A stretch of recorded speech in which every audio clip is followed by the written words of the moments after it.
It happened. It's a new era in Pittsburgh sports. As of 2:25 Eastern Standard Time on January 13th, 2026, the 19-year head coach of the Pittsburgh Steelers, Mr. Mike Tomlin, is officially stepping down from his head coaching role. This is what we asked for several years, at least as long as this podcast has existed, but now it's finally reality. And this is an emergency episode of the Boardman Black and Gold podcast. This is something that we have to talk about right now. David, he's gone. He is gone. Can you believe it? I'm blown away. I honestly thought it wasn't going to happen. And I woke up this morning, obviously feeling the emotions from the playoff loss itself, but then also doubly feeling the emotions of reading a statement early in the morning that it looks like our front office, and I think specifically Rooney, didn't really have any intentions of, changing things up, like going crazy. And so I'm there. My wife had an appointment, so I was there with her, and I was just sitting, and I was just like, I can't believe it. And I was like, you know what? If I didn't have a podcast, I'd boycott next season, and I wouldn't watch another game of Mike Tomlin. But I have a podcast, so I'm forced to watch another season. And I'm going back to work, and I'm in a meeting, and works just fine. And I go back to my desk, and my phone has blown up, and it is just Tomlin's gone. And I like, the word elated doesn't even begin to describe the feeling I had. I couldn't stop smiling. It was just euphoric almost, like this thing that we've been asking for so long and have been seeing for so long. And we honestly, let's be blunt, we didn't think this was going to happen. Like last year, the year before, this year, we thought his contract was going to end out. But here we are in 2026, and Mike Tomlin is not the head coach of the Pittsburgh Steelers. It's pretty crazy because you have to think about this in the grand scheme of things. In our conscious lifetime, we have not known another head coach for this Steelers team. I think very, very closely we were on the edge of the Bill Cowher era, but I don't remember it. I mean, I remember Mike Tomlin. That's all I remember. 2007 was when he became the head coach of the Pittsburgh Steelers, and I know that I was at least conscious of the NFL at that time, but I had nothing to do necessarily with my fandom. I would say that absolutely my fandom began in 2008. And I know you're a year younger than me, so I can't necessarily speak for you in that regard. But for me, all I've known is Mike Tomlin. And this is now a new era, not only in the Steelers organization, but like in our fandoms. Our dads, they experienced the Bill Cowher era. And perhaps even a little bit of the Chuck Noll era too. But we haven't known anything but Mike Tomlin.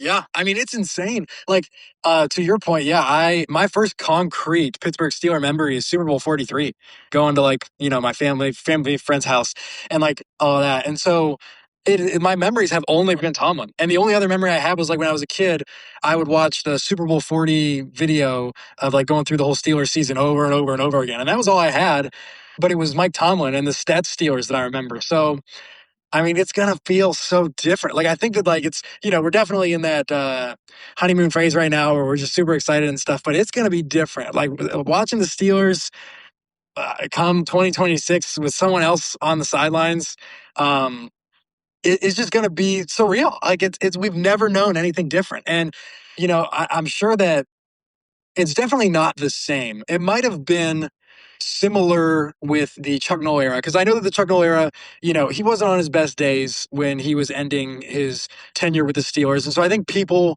if I'm remembering correctly, were ready for a change. I think that they were ready to move on. With Bill Cowher, I don't think that was necessarily the case. I think that people love Bill Cowher. They understood that he got the ring, so it was time to hang it up. So I think that it'll kind of be a little bit more like that first time. This is a more extreme level, I think, but it'll be like, okay, like, man, who's next? Because this doesn't happen. I listened to Rich Eisen kind of talk on it, and he was like, this doesn't happen. And he was like, and I'll tell you what, I believe in the Pittsburgh Steelers to find someone that's going to be there another 15 to 20 years. And so this is just a great time. It's an exciting time because we have no prospect. We do have prospects, but the Steelers haven't come out with any prospects yet. So we don't have any disagreements or agreements with who they're picking. So it's the best time right now because we're picking someone new and there's no downside yet because we haven't looked at anybody that we don't like. And here's what I'll say before we start to get into some of the details on Tomlin himself. I think that no matter what they do, no matter who they end up picking, it's going to at least give us a direction. Whether that direction itself is downward, that's still okay. Because the problem I think that people don't understand about Steelers fans is that, like, what we've been experiencing for the last decade, yes, it's great that we're having these winning seasons. But there are some stats that I'm going to read later in this episode that are putting us on par with some poverty franchise as far as overall success goes. And I think that's a big reason as to why this excites me so much, because this is going to force us into a direction. Whether that direction is positive or negative, I don't really care. Because at some point, you have to change something. And I think that Mike Tomlin, you have to give him his flowers for at least the portions of his career that were positive. And there are portions of that. And we will talk about that. I will make sure that we talk about that, because for the time that he's been in this league, for the impact that he has had on the Steelers organization, he does deserve his flowers. And we will talk about that. But at the same time, there are numbers. There are lots of numbers, in fact, that say it's not cutting it right now. And it's not changing either. And if you don't change at the level that you are, then you will never get better. You will never get worse. You are destined to an eternity in purgatory if you don't change something. So the fact that we are changing literally anything as far as Mike Tomlin goes is a step in the right direction. Whether or not they immediately go downwards or upwards, again, I don't care. I'm just happy that we have a direction. And both of us said this last year after we lost to the Ravens, we are a directionless organization and we don't know what we're doing. We're just wandering. We're running in circles. Now, at least we have some type of direction. Would you agree? I completely agree, because I think that's right back where we were. I think that listening to some of the post-game interviews from the players, like, it just seemed like, specifically Alex Highsmith, it just seemed like he was worn of, like, I don't get it. We're doing the same thing over and over again, and this is the result. And I don't know what we're going to do, but do the same thing again. Well, guess what? You're not going to do the same thing again. There is going to be a different direction. There is going to be a new energy. And I think that that speaks for a whole lot. And I think that, you know, I'm going to love to talk about statistics. I have a few. My dad, actually, I was on the phone with him today, and he was like, he always sends me texts and is like, you should gather up, because Mike Tomlin and the Steelers have done some historically bad things, specifically the past 10 years. And he was like, you should just account all of those stats and account his good ones and see which one weighs heavier. And I think we know which one weighs heavier, but I agree. I'm definitely ready to swallow my pride, because I think, you know, our entire time on this podcast, probably, like, if someone on the outside was going to say what my biggest talking point is, it is that Mike Tomlin's not good and we need to fire him. But I definitely am ready to say that there was some great things that did happen during his tenure. But yeah, I think the change was necessary. I like to compare this, because I know a lot of people, including some Steelers fans, still love Mike Tomlin and think he is amazing. I just did this in our fantasy football chat. I compare it to the Andy Reid of, you know, the message getting stale. And Andy Reid was so successful with the Eagles. But eventually the sun sets on you. And I think that Mike Tomlin's sun set on him about 10 to 8 years ago. And we've just been a little slow to move on from that setting sun. But like Andy Reid, we do that. And I am hopeful. I don't know what's going to happen with Tomlin, but I am hopeful that we'll go positive. But I agree that even if we go negative, bring on the rebuild, because we're a step closer to something better than what we are right now. Right. And I think you can look at other teams. Like my other example, it's a little bit lighter, but it's similar, just in a shorter time span. It's Pete Carroll, right? Like, he, you know, takes the Seahawks 2 Super Bowls, wins one of them, and they're great. They're always making the playoffs, but they, you know, struggle to get a playoff win, just like us. And the Seahawks, a lot quicker than we do, pull the trigger on him. And now they're, in my opinion, the best team in the NFL right now. And we'll see what happens. They'll have a tough playoff game this upcoming week, but they're my favorite to win the Super Bowl. And I honestly want them to win the Super Bowl. So, like, that's where they're at right now, because they hired a great coach and they moved on. And it's just, I'm glad that we were finally able to move on. And one I want to steer the question, steer the conversation here just a little bit before we get into some other things. I want to ask you, just based on some things I read, how do you think, because Mike Tomlin didn't get fired, he wasn't let go, he stepped down. How do you think that conversation and this situation happened? Because I did read a report that it looked like upper management and Rooney was very content where we were.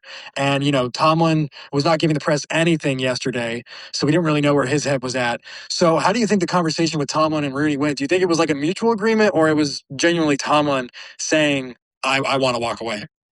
That's an interesting question. And my answer is not going to be very clear, because I don't know how this went, and perhaps nobody ever will. But I want to make a mention of something that Tomlin said last night after the game, that words are hollow, and at some point, you have to show actions. And that's not the exact quote, but that's paraphrasing what he said. He himself said that. And I think he's actually said that several times this season.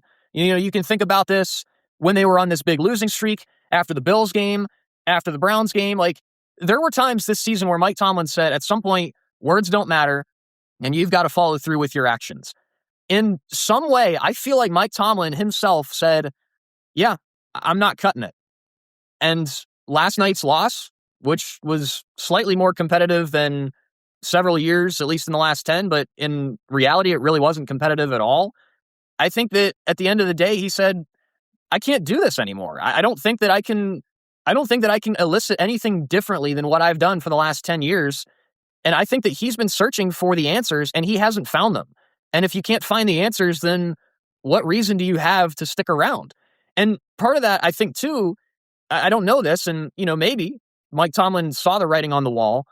Maybe he walks into Rooney's office and Rooney says, hey man, we can't keep doing this. I mean, I don't know if Rooney thinks that way. I don't know if that's even realistic to think that he thinks that way, but perhaps he does. And maybe it was a very simple conversation and Mike Tomlin probably saw it coming and is like, all right, yeah, I get it.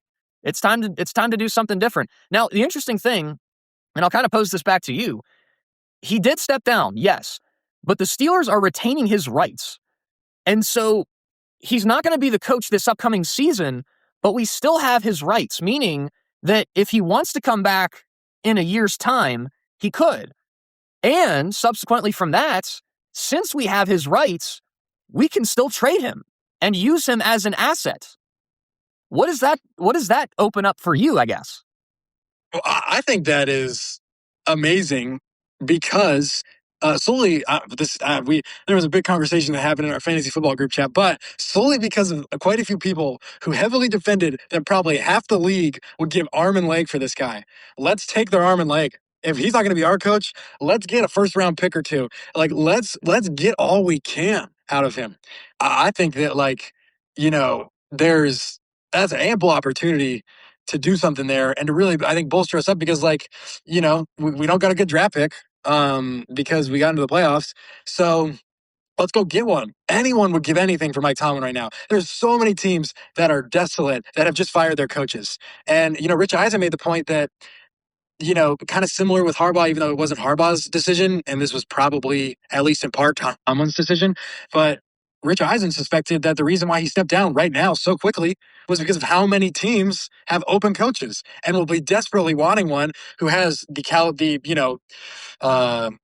tenure that Mike Tomlin has with the Steelers. So I think that is a prime opportunity, specifically in the trade room. And, Omar Khan would deal with that, I believe, and I trust him to get a great deal. So I think that, as opposed versus firing him, I think that the letting go, retaining rights is the ideal thing to do in this situation. I absolutely agree. And to your point, make somebody hurt if you want Mike Tomlin. And part of the thing is, too, some people are speculating that he's going to go into TV for a year and be a broadcaster, which I think he would be an unbelievable broadcaster. He's got an excellent vocabulary. He speaks very fluently. Like, as a broadcaster myself, I actually enjoy listening to him speak. And I know some of the mumbo jumbo and the Tomlinisms, people don't like that as fans. As a broadcaster myself, I very much appreciate that. I appreciate the high level of speech that he speaks with. And I think that viewers, and specifically these networks, they would pay him a pretty penny to come and talk for them. So that's definitely something that could possibly come into effect. And if that's the case, if he goes into TV for a year and then comes back, kind of like Sean Payton did, where he took a little bit of tenure off and his rights were retained by, I believe that was the Saints at that point, and then the Broncos pick him up, that's the type of thing that we could see out of Mike Tomlin. And again, you can benefit from it. That's something that you as a Steeler can say, okay, let's get a couple first-round picks. Let's make somebody hurt. I saw even today that the Ravens, I think it was their GM or their owner or somebody, they're like, Mike Tomlin got fired? Or Mike Tomlin stepping down? Like, very inquisitively saying, that would be something else if we could get him. This is a highly coveted guy. And here's the other thing that I want to say before we start to get into some stats. Just because he has done nothing with the Steelers in this 10-year period does not mean that he can't go and do something great with somebody else. But that doesn't also mean that he could have done anything good with us. It's the Mike Sullivan conversation with the Penguins. Sullivan won 2 Stanley Cups. He's the only American-born head coach to win 2 Stanley Cups back-to-back, and yet his message got stale with the Penguins. Now you see with Dan Muse coming in, the Penguins are a new bunch. The old group that they've got of the seasoned veterans and the young guys, they're meshing together. They have life again. Mike Sullivan didn't give them any life. That's the thing with Mike Tomlin. Early on in his career, a lot of success. We'll talk about it. But then over the course of time, we've seen the message has gotten stale. It's not necessarily a knock on the fact that he's a bad head coach, but you can still move on from somebody that hasn't gotten you a playoff win in a decade.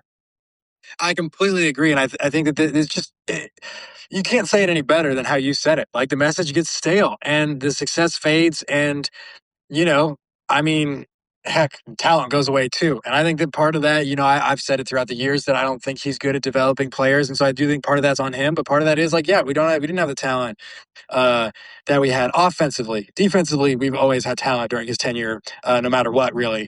But yeah, I think that is a great point. And the last point I'll say to it, like, if he were to go to somewhere else, if he goes somewhere else that is super talented, like, yeah, I'm sure he could right a ship enough to get them into the playoffs, and who knows what'll happen. But again, I don't think that we'd see a different result than what we've seen the past 10 years. And I think the result would be worse. And it's one of those where I think it's a George Pickens situation. George Pickens goes to the Dallas Cowboys, and he is incredible. Like, would he ever have done this in Pittsburgh? No. It's the same thing, I think, in this conversation with Mike Tomlin. If Tomlin goes somewhere else and succeeds, that's great. But with this core group of people that are on this Steelers roster, especially the long-tenured players like Cam Hayward and TJ Watt and company, the message has gotten stale. And it's not going to be sufficient to do anything successful in the near future, so you might as well just rip off the Band-Aid and start afresh. And that's what we've done. And that's a good thing, I think, at this point. Now, I do want to go into a couple of his accolades because he is one of the most decorated head coaches in the history of the league. Joined the Steelers in 2007, had 13 playoff appearances. He won a Super Bowl, and he was the youngest head coach at that time to win a Super Bowl. That was back in the 2008 season. He won 8 AFC North titles. He went to 3 AFC championship games. He went to another Super Bowl in 2010 and lost. And, of course, the elephant in the room, consecutive non-losing seasons. It's pretty remarkable what he did. 19, I believe, consecutive non-losing seasons.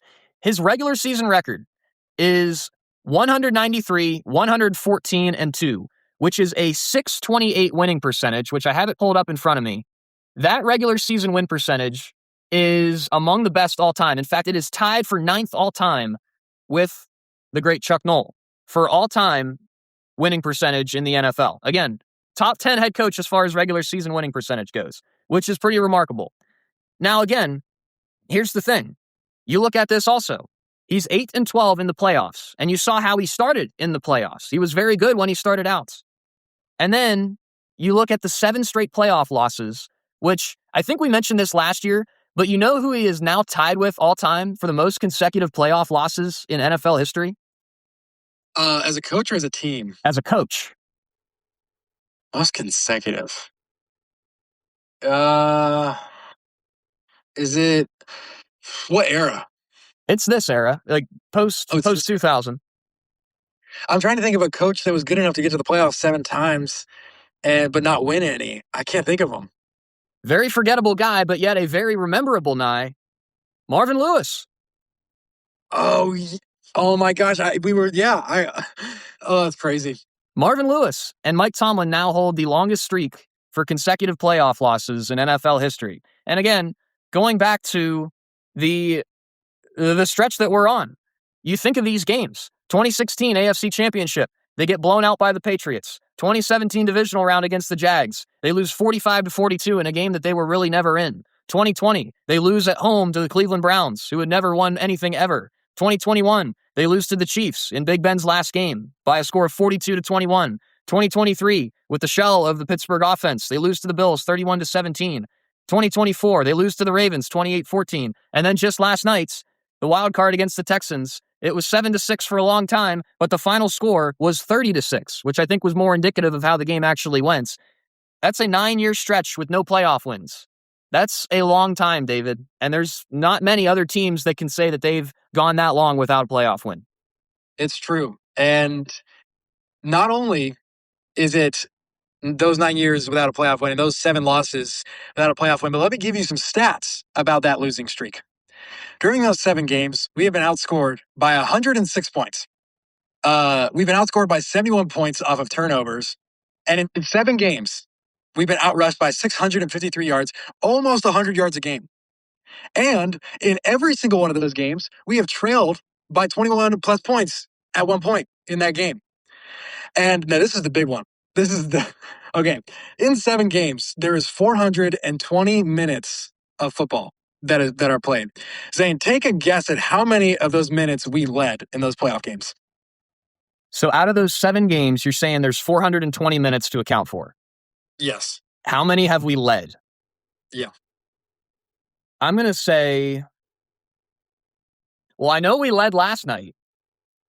Yeah. How long? Was that like 10 minutes? Not even? So 10 minutes. I'm going to say 10 minutes last night. We were leading in the Chiefs game, I know, because the Watt scoop and score. I don't know how long that was for, though. I don't think we were ever leading in the Ravens game.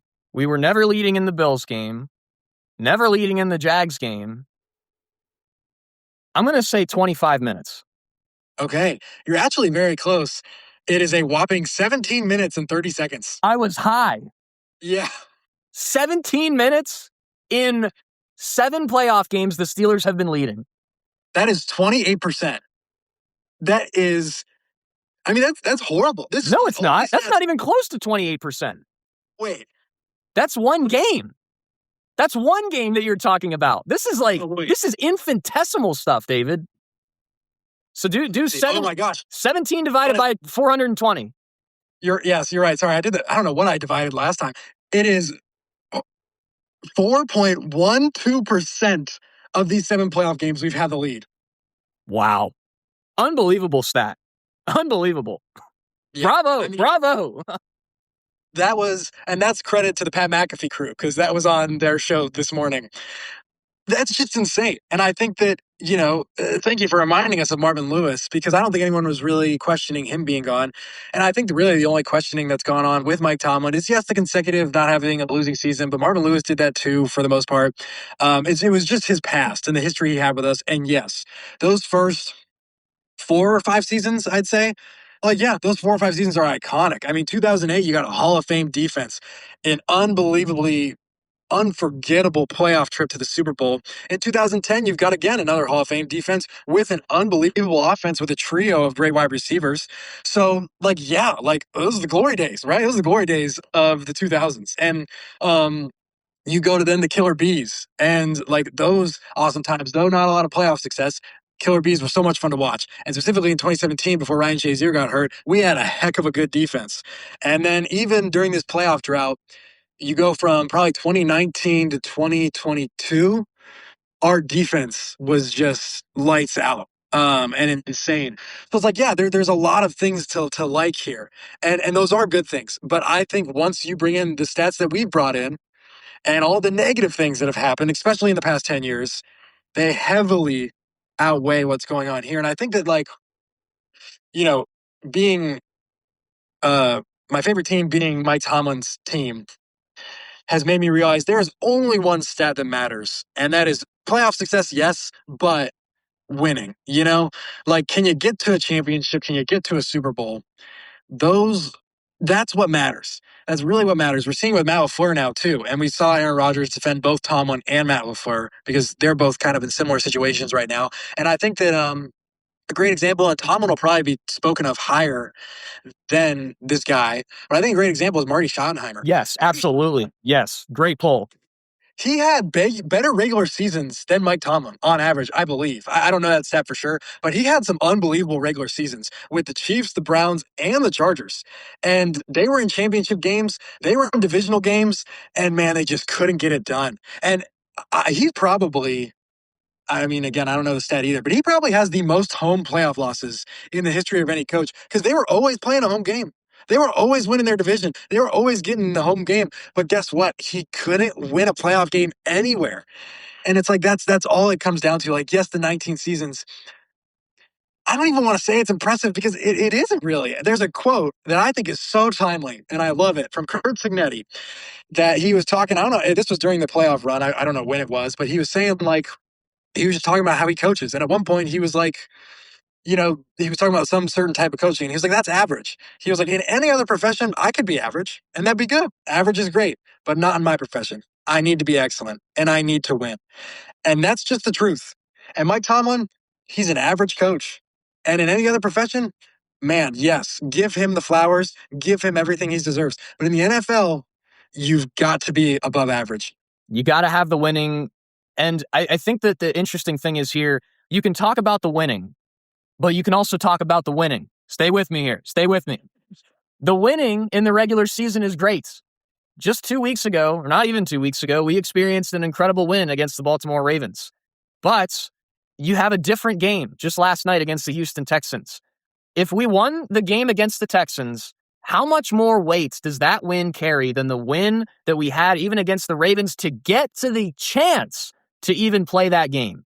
There's such a difference between winning in the regular season and winning when it really, really matters. And part of that too is even when it doesn't matter or when it shouldn't matter, we've said the stats. The last 5 games that Tomlin played against teams that were 8 or more games under 500, you pulled this a couple of weeks ago, he's 0-4-1. That just can't happen. When those games that you should win, you don't win, you can't get away with that for so long. And that's the thing, is that Mike Tomlin has gotten away with it for so long. Now, I love that you brought up Marty Schottenheimer, because I was going to bring him up myself. You beat me to the punch. Here's the comparisons between Tomlin and Schottenheimer. Schottenheimer had just a slightly less win percentage in the regular season. Both very similar tenures. Schottenheimer coached for 21 years, Mike Tomlin for 19. Schottenheimer had a .613 win percentage in the regular season. Mike Tomlin had a .628 win percentage in the regular season. Now, Schottenheimer was 5-13 in the playoffs, which is terrible. That is a 278 win percentage. Tomlin, again, we said, is 8-12 with a 400 win percentage. Now, here's the thing. Schottenheimer is the only coach with more playoff losses in less games among the top coaches as far as bad winning or top winning percentage in the regular season, bad winning percentage in the playoffs. Marty Schottenheimer is the only one who has done less with more than Mike Tomlin among those coaches that have had a lot of success, except that it doesn't translate to the playoffs.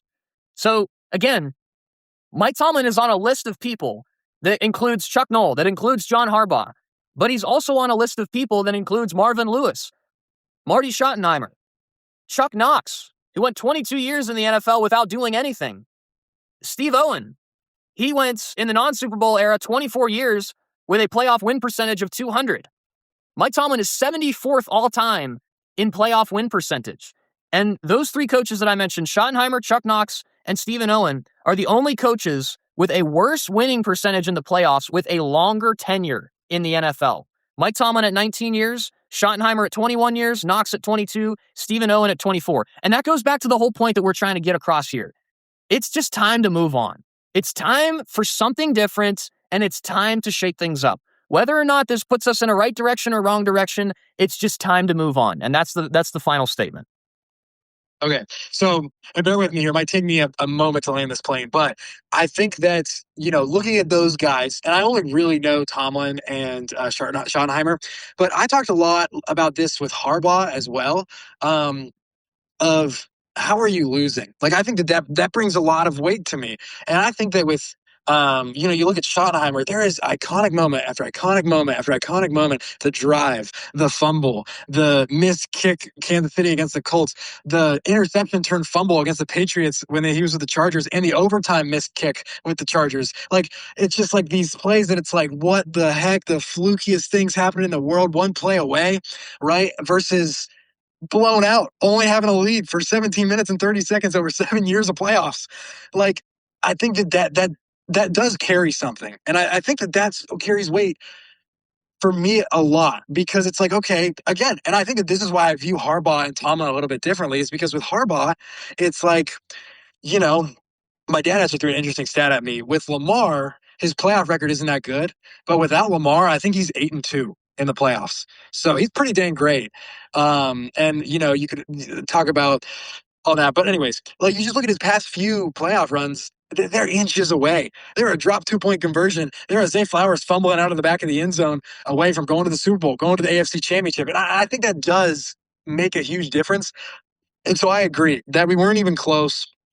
And yeah, it is just time to move on, to put a close to this chapter of the Pittsburgh Steelers, to find a new standard, to make it higher. And I think I am genuinely really excited for we've got a lot of players that are still going to be here on this team, and I'm genuinely excited to see them get new life, to get a new coach, to hear a new message, specifically TJ Watt and Alex Highsmith, mainly just the guys on the defense. I'm really excited. These guys that have been here for so long, specifically TJ Watt, and haven't had a playoff win. Alex Highsmith hasn't had a playoff win. I'm so excited to see them with a new message and new hope, and just to, I don't know, get this mist or smoke that's in the air and get it out and just clear the head and really feel like a fresh start. I think it can't be anything but a fresh start for these guys. And you have to feel bad for them because you just sit there and you're at your locker after a game like last night and you're like, what do we have to do? Like, what do we have to do to change this? Because it's like they're living in Groundhog Day. It's just the same day over and over and over again. And we've said it. The definition of insanity is doing the same thing over and over and expecting different results. Again, Mike Tomlin deserves his flowers for the time that he had success, but he's had too much time without success, and it's time to move on. Now, one more stat that I want to give you, and we kind of talked about this last year. I alluded to this. I gave you that little game where I said, who has had more success more recently than the Steelers? Well, we have an update to this list because we have one round of the playoffs underway this year. Here's the thing. In the entire NFL, there are only 6 teams other than the Steelers that have not won a playoff game since the last time the Steelers did. The Broncos, who are in the playoffs and are the 1 seed, and can change that even in a couple of days. The Jets, who are the Jets and are terrible.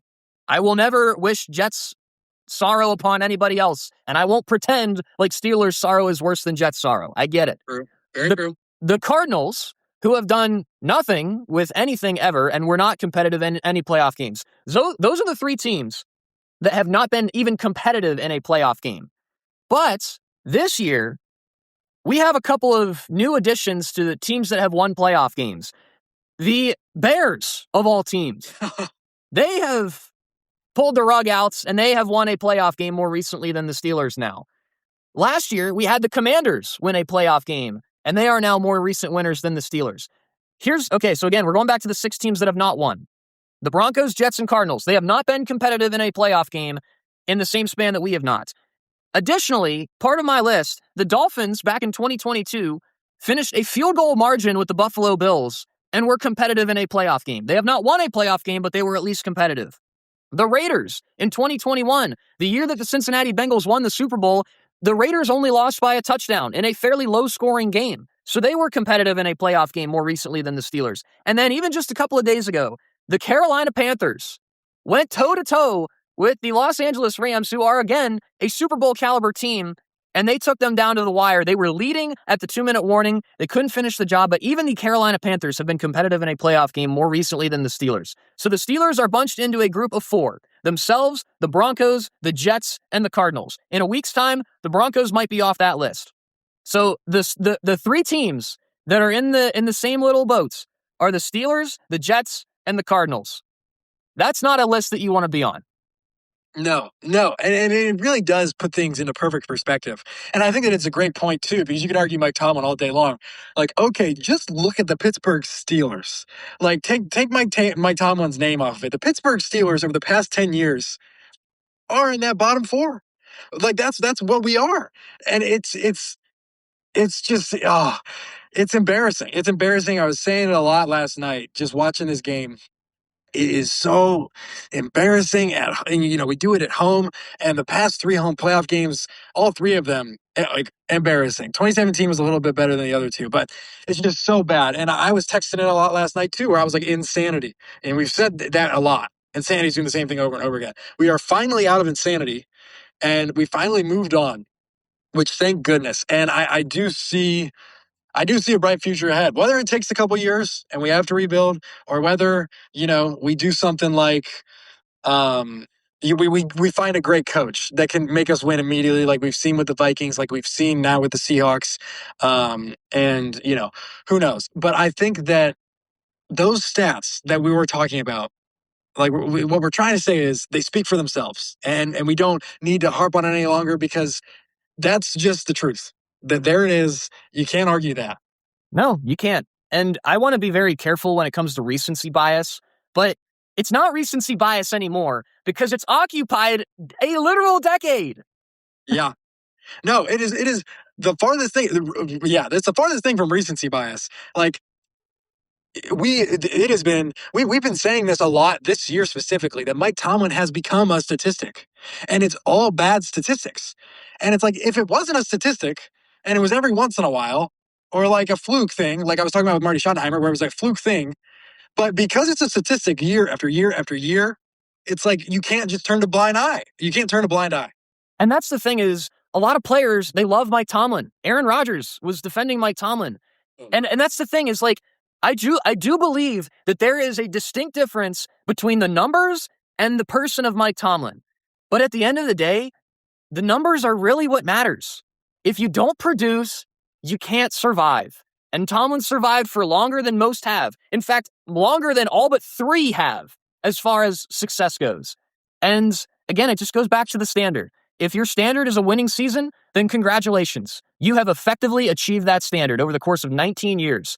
The problem is, we are from the city of champions, and we have a higher standard.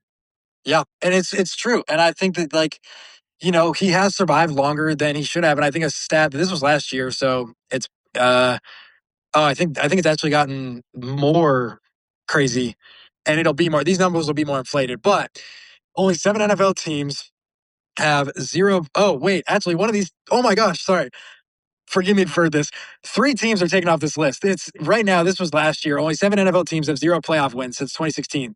3 of those teams: Bears, Commanders, and no, sorry, just those 2. Those 2 can be moved off the list because they've won. It's the Steelers, Panthers, Dolphins, Cardinals, and Raiders. Of those teams, the Steelers have 0 head coaching changes. We obviously will have one now. The Panthers had 4. The Dolphins will now have 4. The Cardinals will now have 5, and the Raiders will now have 5. So he's survived a lot longer than he would have anywhere else. And I think that that's, fair to say. Steelers are loyal. Pittsburgh's a loyal city, but we are the city of champions, like you mentioned. And yeah, I got to say, just like off the, I don't know, side note thing, Aaron Rodgers defending Mike Tomlin was the most aggravating thing, because I was just like, you have no stake in this. You know nothing of this Pittsburgh history and torment that we've experienced over the past 10 years. Do not sway the people by trying to get Mike Tomlin to stay. So I don't know what the state he is with our future. I mean, I have an idea, but I just seeing that, I was like, no, if Aaron Rodgers is the reason that Mike Tomlin is here for another year, I will lose my mind. Well, that's a conversation that we will eventually have. Again, this was not an episode to talk about the game that just happened. This is an episode to highlight a momentous occasion in not only Steelers history, but NFL history, as Mike Tomlin, again, the 19-year head coach of the Pittsburgh Steelers, is now stepping down. And we are officially in a new era of Steelers football, for better or for worse. But at the end of the day, it's different. And that's what we need. And that's what we've talked about in this episode. And I think we've done a good job of breaking down both the good and the bad. And if you want to have your opinion, you are entitled to your opinion. But again, you can't not look at the numbers, right? There are numbers. There is evidence for good and for bad. But as far as it goes, now we have to find out what's next. And we will undoubtedly be talking about that. Now, a question for you, David. Do you even want to talk about the game? Is it worthy to make its own episode, at least, even a slight, maybe like a 20-minute segment? Do you want to talk about the game? Because last year when we had the Ravens loss, we didn't even talk about the game. We just talked about life after what happened. So what do you want to do? I'm leaving this up to you live. I think we could do like a 20-minute, just quick recaps. And I think specifically more to talk about some players like Aaron Rodgers, Cam Hayward, and just kind of like, yeah, I think like a quick 20-minute episode, I think could be good just to kind of close it out. And it is Mike Tomlin's last game. Right. Now that we're talking about it. So I think like it doesn't need to be a full episode for sure, because not a lot happened, but it's worth a 20-minute segment. But I do want to ask kind of just a little fun thing, like not diving in deep, just really quickly. Now that we don't have a head coach, I'll give my opinion first. Who are you like kind of having your eyes on already? Because Rich Eisen, and I think both of these are, he was saying too that they were out not going to happen. But he threw out Kurt Cignetti because Kurt Cignetti, if he gets his natty, he's a Pittsburgh native guy. This job, Rich Eisen joked much times, this job opens every 20 years. So it's like, if you don't get it now, Kurt Cignetti will be 80 the next time it opens up. So it was like there's some enticing thing there, especially if he wins the Natty, but I don't think that'll happen. And he also threw out Marcus Freeman, which I don't think will happen either. But I like both those guys. I don't know how that. I think Kurt is just amazing. But my guy that kind of has most raised the bar, because obviously I haven't really been looking too much, but just been like my eyes on him because I think he would fit Pittsburgh well, is the defensive coordinator of the Houston Texans, because what he has done over the past 3 years is insane. He's breaking franchise records this year. They're obviously the number one defense this year. And I think that, like, why not pick a gritty defensive guy for Pittsburgh? That is our MO. That is what we want. I don't really know much about him, but I know his defense, and that's a defense I want. But that's just like bird's eye view. But I wanted to get your bird's eye view take.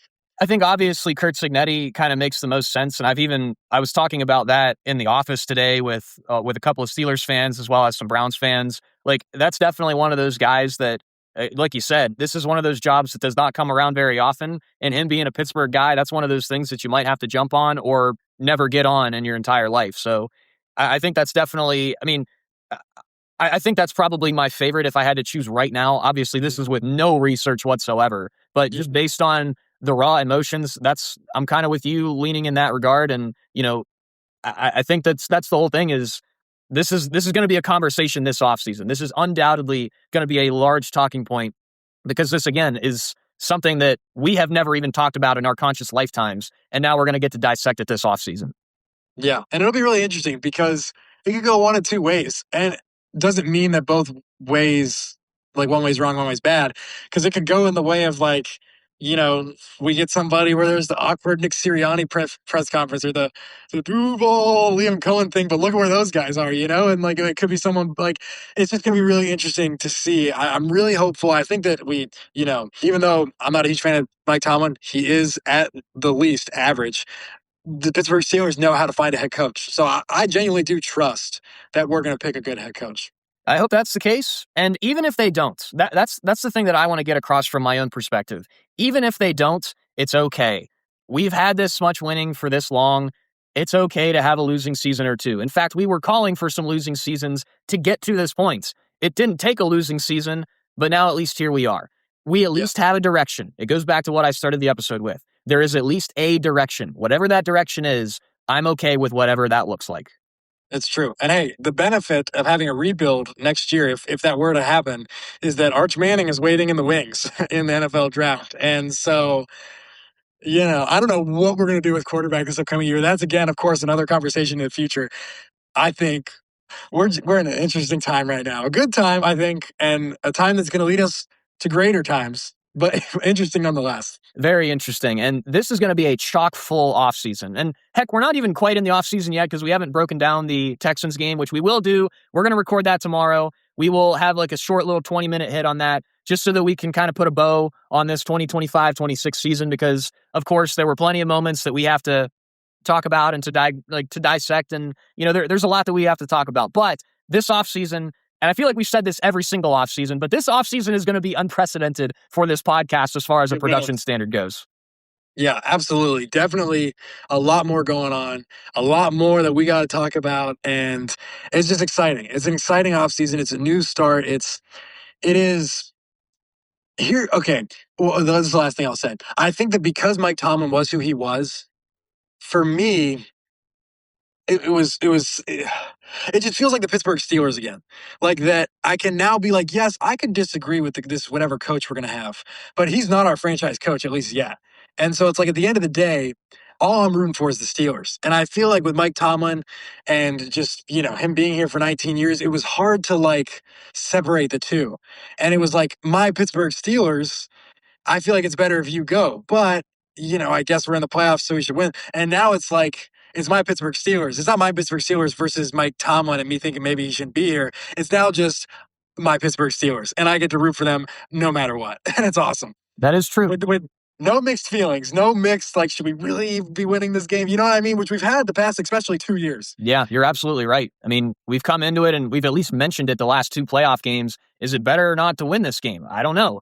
Well, now that's not a conversation that we'll have to have. So again, this is a new unprecedented era of Pittsburgh Steelers football, and I'm glad that we're going to be able to break it down together. This is going to be an exciting time on this podcast.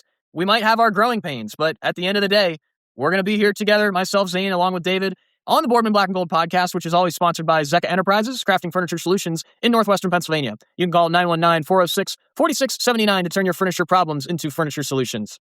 Long episode here, but a very important emergency episode. Mike Tomlin out as the head coach of the Pittsburgh Steelers. We had to get it up immediately. This is one of those that you got to jump on right when it happens. And for that, we will also have a breakdown episode in a couple of days about the Texans game. So be sure to keep an eye out for that one. And be sure to follow us on Instagram at Boardman and Gold. Send us your thoughts. What do you think on the Mike Tomlin firing? Give us your thoughts and opinions on what you think. Was Mike Tomlin's tenure more positive or negative? You are entitled to your opinion. We want to hear about him. So make sure you send those things over to us via DM or something on Instagram at Boardman and Gold. And as for myself, Zane, joined by David DeSantis, we will sign off this time, and we will see you later this week for the breakdown of the wild card loss against the Houston Texans. Thanks as always for listening. A new era of Pittsburgh Steelers football is afoot, and we're going to break it all down here on the Boardman Black and Gold podcast. Thanks for listening. We'll see you next time.